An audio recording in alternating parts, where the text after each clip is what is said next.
Muy buenas, terminamos el análisis al Red Bull Ring metiéndonos con los reglajes, ¿no? Esta parte un poquito más técnica para los más frikis del asunto. Entonces nos vamos a apoyar como siempre en estos gráficos de telemetría basados en simulación. Como digo siempre, no os fijéis en el dato exacto porque no tiene ningún sentido. Lo que hacemos es utilizar estos datos para comparar los circuitos. Entonces no están optimizados los reglajes para uno, sino que es el mismo para todos y de esa manera podemos comparar bien los circuitos. Entonces, empezando por la carga aerodinámica, lo que más solemos mirar es este gráfico de aquí, que es el de la velocidad, cómo va evolucionando la velocidad a lo largo de una vuelta. Cuando tenemos un tramo de recta vemos que la velocidad evidentemente crece. Cuando tenemos una curva, pues la velocidad cae porque hay que frenar para tomar la curva, evidentemente. Entonces, si nos fijamos en este gráfico, vemos que hay tramos de bastante velocidad y bastante tiempo acelerando a fondo, que eso también lo podemos ver con este pedal verde, que es el del... con este gráfico verde, mejor dicho, que es el pedal del acelerador. Entonces, como veis, está bastante equilibrado el tiempo que vamos acelerando a fondo. Ya vimos con los datos que era un 79% de la vuelta, que es un porcentaje bastante alto, pero está interrumpido muy equilibradamente. Es decir, no tenemos una super recta que destaque por encima de las demás. Aquí tenemos una recta importante, aquí tenemos otra recta importante, aquí otra, luego esta está partida porque es la recta de meta, entonces aquí empieza la siguiente vuelta.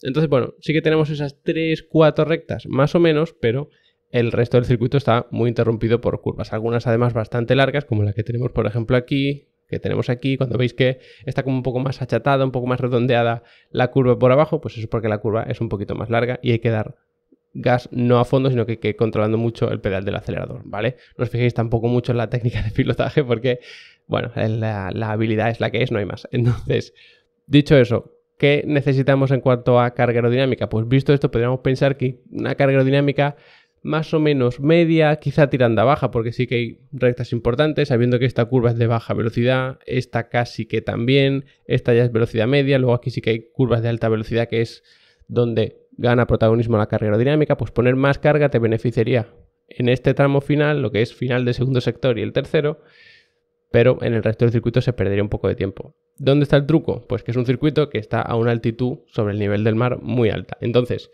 eso provoca que el aire sea menos denso, por lo tanto, si tú pones exactamente la misma configuración aerodinámica y vas exactamente a la misma velocidad en un circuito como Zandvoort, que está prácticamente al nivel del mar, y en un circuito como Austria, que está muy alto, la carga aerodinámica que tú generas no es la misma. Ojo, el drag tampoco, ese arrastre, ese empuje del aire hacia atrás tampoco, pero nos centramos en este caso en la carga aerodinámica, que es el empuje hacia abajo, es directamente proporcional con la densidad del aire, así que si baja un 10%, por daros un número, la densidad del aire, pues baja un 10% la carga aerodinámica. Entonces, si tú quieres un reglaje equilibrado en cuanto a carga aerodinámica o incluso media-baja, pues tienes que poner o media alta. Entonces, hay que moverse un poco por ahí. En cuanto al balance aerodinámico, cuánto cargamos delante, cuánto cargamos de detrás, pues ya sabéis que poner un balance adelantado hace que el coche reaccione mejor, sobre todo en curvas rápidas. Si te pasas, el coche es inconducible porque en cuanto pegas un volantazo te da la vuelta. Para los que le deis al simulador y tal y queráis tocar los reglajes, pues si os pasáis, es de carga aerodinámica del tren delantero comparado con la que tenéis en el trasero, vais a notar que en cuanto cogéis una curva rápido el coche da la vuelta. Pues es un circuito en el que debería estar bastante equilibrado, es decir, ni descargarlo mucho de delante, que te da un extra de velocidad punta porque te quita drag, aparte de que luego el coche va a subvirar y eso es un poco problemático en este circuito, pero tampoco te compensa poner lo contrario de más, es decir, cargar demasiado el tren delantero. Si haces eso, vas a tener el problema de que en unos sitios vas a ir bien y en otros vas a ir bastante peor. Por ejemplo, si lo cargas un poquito más de delante, que es lo que se suele hacer en circuitos, por ejemplo, como Silverstone, pues aquí vas a ir especialmente bien. Porque en cuanto gires un poco, el coche te va a responder y va a ser un espectáculo. Pero luego, los tramos de recta vas a penalizar bastante. Si haces lo contrario, pues en los tramos de recta no vas a penalizar tanto, pero aquí en este último tramo sí que vas a penalizar más. Así que para encontrar ese equilibrio, pues hay que equilibrar precisamente la carga aerodinámica y su balance. Ya vimos ayer cómo se trazaba cada curva, visteis que hay curvas de todo tipo, aunque hay pocas, pero son de todo tipo, diferentes frenadas, y eso es clave. Hablando de los frenos, por cierto, tenéis el pedal aquí, o el gráfico del pedal aquí en rojo, y como veis hay constantemente toquecitos de freno. Vemos 7 frenadas, se pueden convertir en 6, si sobre todo en clasificación, porque esta se debería poder hacer simplemente levantando un poquito el pedal del acelerador. Pero bueno, como veis, en cualquier caso, aunque incluyamos esta frenada, están muy bien repartidas estas frenadas. Entonces, eso hace que destaquen especialmente estas dos, que es curva 3 y curva 4. La curva 3 se frena normalmente menos tiempo porque es cuesta arriba, la curva 4 más tiempo porque es cuesta abajo, pero más o menos son frenadas que podríamos considerar fuerte. El hecho de que esté tan bien repartida hace que la temperatura de los frenos, que lo tenemos aquí simulada, pues no sea preocupante. Siempre nos estamos moviendo más o menos por un rango intermedio, sí que sube un poquito más en este tramo central del circuito, pero nunca llegamos a un pico demasiado alto y tampoco a un pico por abajo demasiado abajo, es decir, un valle, ¿no? Que se dice. Tampoco, porque estamos constantemente tocando el freno y justo aquí, que es cuando alcanza la temperatura mínima, vuelve a subir. Cuando baja otra vez más o menos a esa temperatura, vuelve a subir en la siguiente frenada y así. Por lo tanto, no es un circuito especialmente difícil para los frenos.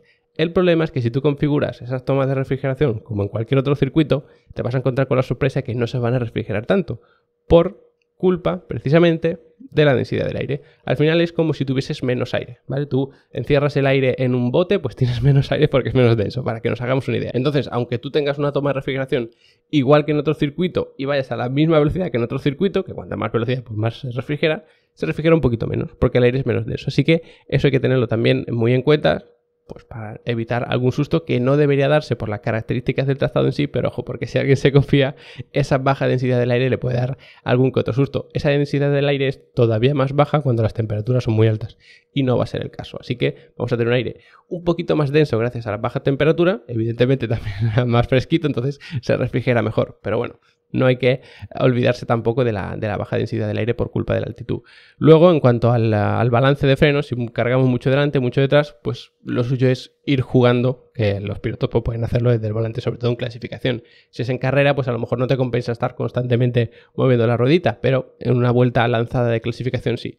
Entonces, aquí tenemos una frenada media, se llega a mucha velocidad, y la curva es de velocidad media. Luego llegas a mucha velocidad y la curva es de muy baja velocidad. Luego tienes algo parecido, pero en vez de cuesta arriba es cuesta abajo. Luego tienes velocidad media, luego tienes velocidad alta y luego media. Es decir, cada frenada es prácticamente distinta, como vimos ayer. Entonces, si tú quieres una frenada muy eficiente, por ejemplo, curva número 1, adelantar un poquito el balance de freno te puede compensar. ¿Qué pasa con la curva número 4? Que adelantando el balance de freno vas a hacer la frenada más eficiente, porque además es cuesta abajo, pero es más fácil bloquear. Y si bloqueas de delante, pues te va a ser largo y es un desastre. Y además, tú lo que quieres es ir tomando la curva poco a poco porque es muy redondeada. Igual que la curva 6, que es esta que tenemos aquí. Entonces, si tú te quieres ir girando mientras vas quitando freno, lógicamente en una curva muy larga, tener el balance un poquito atrasado te va a ayudar a meter el coche.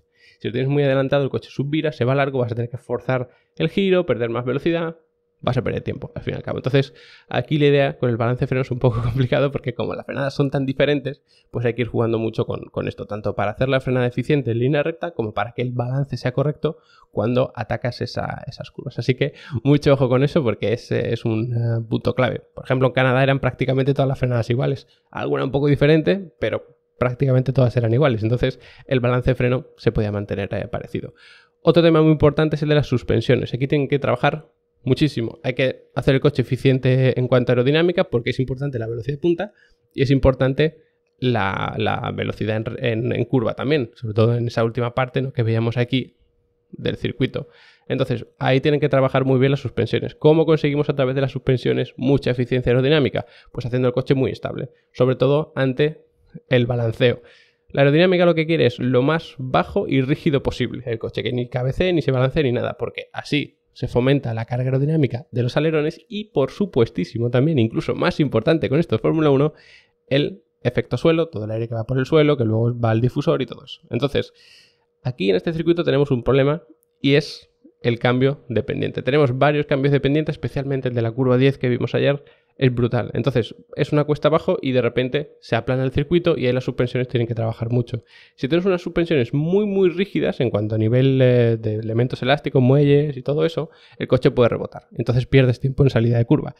Y no es algo que te dé igual, precisamente, porque si te fijas, aquí, esa es la curva 10, tienes que salir lo más rápido posible para hacer con más velocidad la recta de meta.